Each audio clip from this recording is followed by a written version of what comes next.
kabajamoo obbo Addisuu Kabbada ittaanaa bulchaa kutaa magaalaa Burraayyuu kabajamoo obbo Damsee Zawudee hoogganaa waajjira paartii badhaadhinaa kutaa magaalaa Burraayyuu kabajamoo obbo Aktolii waajjira daldalaa Shaggaritti ogeessaa olaanaa kabajamoo obbo Sanyii pirezidaantii waldaa dargaggoota waliigala biyya keenyaa kabajamtoota hooggansa keenya kutaa magaalaa Burraayyuu kabajamtoota abbootii amantaa jaarsa biyyaa yoo asittillee ijaan arguu dhabaadhe baazaariin kun akka qophaa'uuf warra bu'aa bahii fi gaafii guddaa gaafachaa turan kabajamtoota hawaasa kutaa magaalaa Burraayyuu duraan dursee beeg jala bultii qophii baazaarii ayyaana soomeekaa faasigaatii fi ayyaana idil faxiriitiin baga isiniin ga'e baga geessan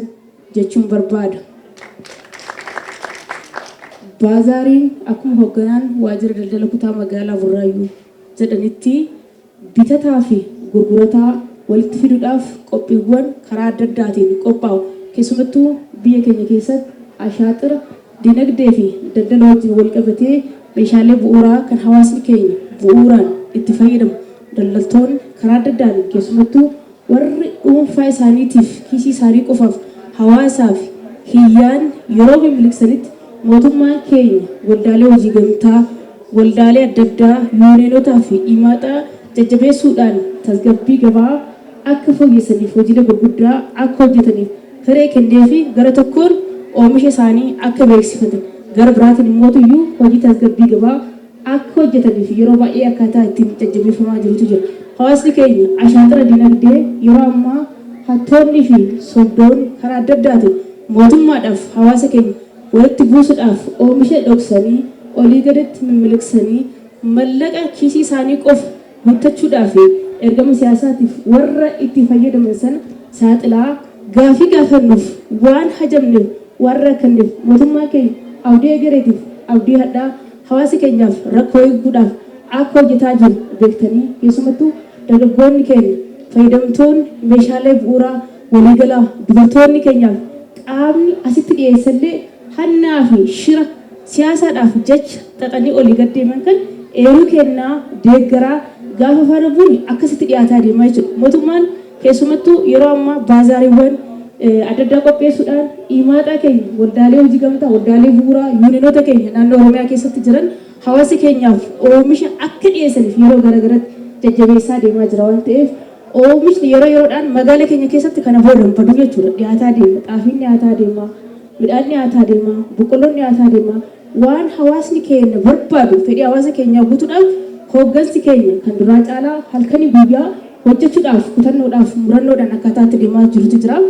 Gaafii kan abbootiin amantaa jaarsi biyyaa qaamonni kanatti fayyadaman dhufaana bu'uudhaan nu deeggaraa turaniifis galata galchaa kana boodas hireen kun akka dhaabanneef halkanii guyyaa akka hojjennu waadaa isiniif galaa oomisha dhiyaate kana isinis karaa guutuu ta'een bitachaa ilaalaa gatii as jiruuf gatii gabaa keessa jiru wal bira qabaa akka irraa fayyadamtanii fi dhimaaxaadhaa fi waldaalee as jiran kan keessumattuu waldaa caffee dargaggoota keenyaa kana faana buutanii akka jajjabeessanii fi yeroo ittaanullee oomisha kana akka isin dhiyeessaniif yoo jajjabeessan baay'ee gaariidha jechuu barbaada. Ittaansuudhaan waajjirri daldalaatiif waajjirri waldaa hojii gamtaa hojii kana abbummaadhaan qabatanii kaka'umsa keessanii akkuma jedhame guyyaa lamaaf guyyaa sadii keessatti sagantaa kana milkeessuuf hojjettan baay'ee galatoomaa ulfaadha jechuu barbaada. Sagantaan kun sagantaa ifatti banamee fi bitataa fi gurgurataa kan walitti fidu as keessatti ashaaxirrii fi hanni karaa adda addaatiin gaggeeffamu godhan ta'an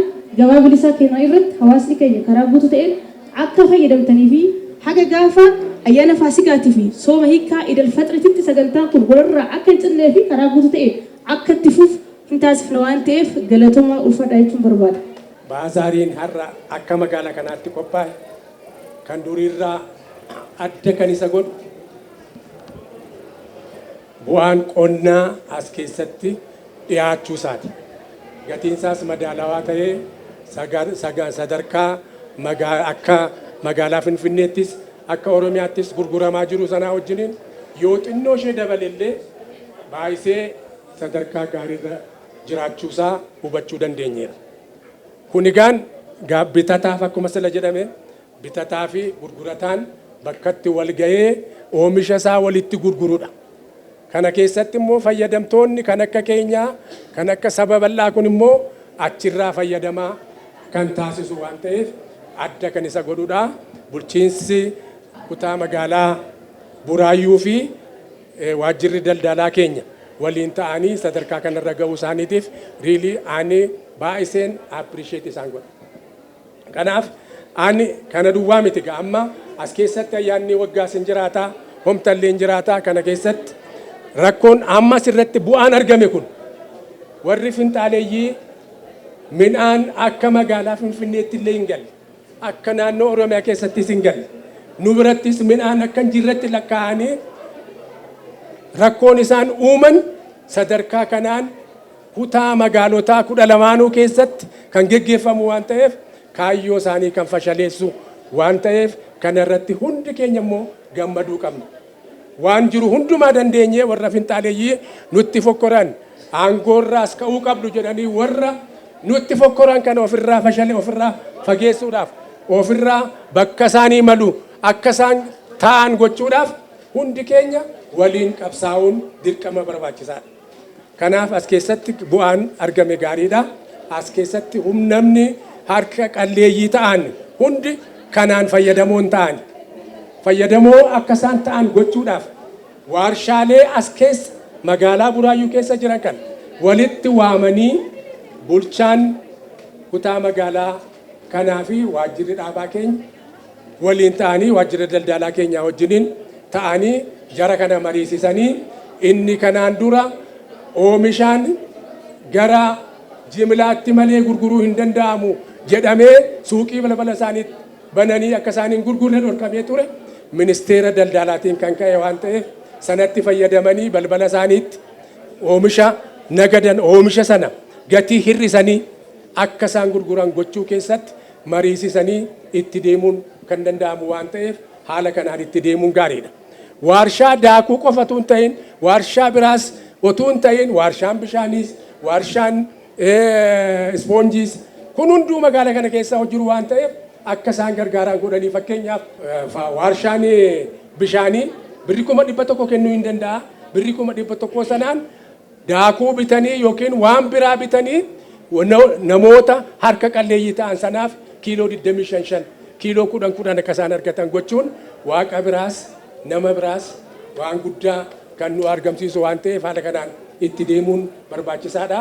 Kutaalee magaalotaa hundumaa yookiin 12 keessatti kanaan hojjechuudhaaf itti deemaa jirra waan ta'eef akka magaalaa Shaggariitti. Kabajamtootaaf jaalatamtoota bulchiinsota magaalaa Burraayyuu akkasumas qaamoleen dhimmi isaa laallatu hundi sadarkaadhaan dhufanii asirratti nuuf argamtan baniisa baazaarii har'a guyyaa 10 labsitanii nus yaamtanii nu mariisistanii iddoo nu laattanii nu kabajjanii isa calqabaatiif waltajjii irratti immoo ogaa dubbannu hojii irratti malee waltajjii irratti baanitirree amma nan dubbannu dhokattoota turree waltajjii irratti galatooma galata guddaa qabduuf calqabaatiif.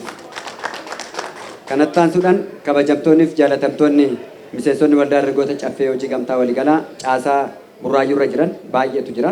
Miseensa 670 qabna magaalaa Burraayyuu fi naannaa isheetirraa sadarkaa federaalaatti kan ijaaramne Oromiyaa fi Finfinnee irraa walitti dhufne waldaan keenya kan gurmaa'e kan hundaa'e 2012 jijjiirama bariidha. Yeroo ammaa kana miseensa 12,600 qabna. Anaa qabamee jiru immoo miseensa 15,400 waliigalasaa waldaan dargaggoota caffee hojii gamtaa waliigalaa yeroo marasa mootummaan bakka itti gaagaatamni jireenyaa qalaansaa itti dhufuudhaaf jedhe irratti mootummaa oduun ta'in sabarratti dhufa waan ta'eef wanni ta'u sun duraan dursa dhaabbannee qolannee rakkoon teeknikaa jiraate deebinee kan laallu malee rakkoo walirratti kan hin laalle ta'uu isaatiif iddoo eenyumaafuu diina waloo keenyaa hiyyummaa dorgomtoota alagaa keenyattiif immoo alagaadha malee diinaa miti. Dadhabaan yeroo marasaa mo'amaan yeroo marasaa hin bu'a. Aadannoo isaanii boo'ichatti fudhanna. Mootummaanis uummanni keenyas akka aadannootti oduun ta'in kan isaaniif laallu dadhabduun, hattuun, gantuun, sobduun yeroo mara hin aadatti sabatti aadatti immoo anna tanaan dura shira isaanii baay'ee maranii hiiknee kaan murree kaan gubnee kaan tokko goonee bututtuu guurratanii akka galanitti ilaalcha isaanii bututtummaa fudhatanii akka deeman goonee jirra. Kanaaf dargaggeewwan Oromoo kam isaas ta'e sabiif sablammoolee kam amalaan naamusaan hammannee dargaggummaan keenya ilmaan abbaa gadaa ijoollee abbaa gadaa ta'uu keenya kan ibsu aadaa, odaa, tokkummaa, jaalala, kabaja qaama sadarkaan nu bulchu hundasaa abeet jechuudhaan waaman awwaachuudhaan rakkannu itti machuudhaan rakkoo keenya furmaatan bilchinaan deemuudhaan rakkoo waloo qalaa'insa jedhan xaafii Oromiyaadhaan alatti biitti oomishuu bal'inaan hin jiru. Xaafii akka warqeetti laaluudhaan Finfinnee keessatti olola addaa galchuudhaan siitii godhatanii jiru. Finfinnee beelachuu fi saba keenya beelachuuf jedhanii konkolaataa tasaabii 2 kumtaala 400 galchanii gaafin galchine jedhan waldaan dargaggoota caffee bulchiisa Oromiyaa nageenya daldalaa fi gurmaa'ina babal'ina Oromiyaa wajjin ta'uudhaan Finfinnee wajjinis ta'uudhaan sadarkaa federaalaatti waan jirruuf tokkummaa keenyan isaan gaafin jedhanii nuyi tooniin galchinee jirra baga gammaddan. Toonii fi gaafin garaagarummaa qaba. Gaafin hin dhiibama. Tooniin garuu immoo hin tuulama, hin jigu, irras hin koramu, hin bu'us. Uummanni Oromoo oomoo maqaa yaamanii gadi qaban hin xiqqaata. Oo itti xiqqan garuu itti siqan hafuurri isaatiyyuu biyyaa nama baasa. Diina ofirraa ari'aa tokkummaa ofii jabeeffachuun ilaalcha garaagarummaa qabaachuu dandeenya ta'a. Inni kan biraati. Ajandaa mataa isaa danda'e. Tokkummaadhaan garuu diinni keenya yoo ka'utti Oromoon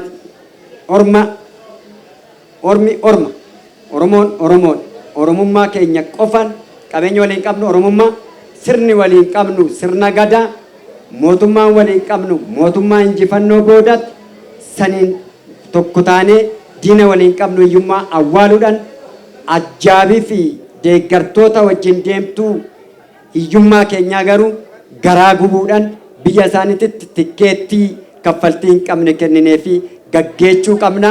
Qeerroo jiru, qarree jiru, bulchiisa jiru, Oromoo jiru, ummata jiru, beetti hin jigdu nuyi biyya ijaarre biyya hundeessine isheen garuu takkaa girrisaa takkaa mangaa jechuu barte jecha malee gochan beekani nu immoo warri godhuu dandeenyu hin goona ammas itti mul'isna. Guyyaa kurnan kana keessatti minaan kumtaala xaafii qof kumtaala 500 isinii ramannee jirra.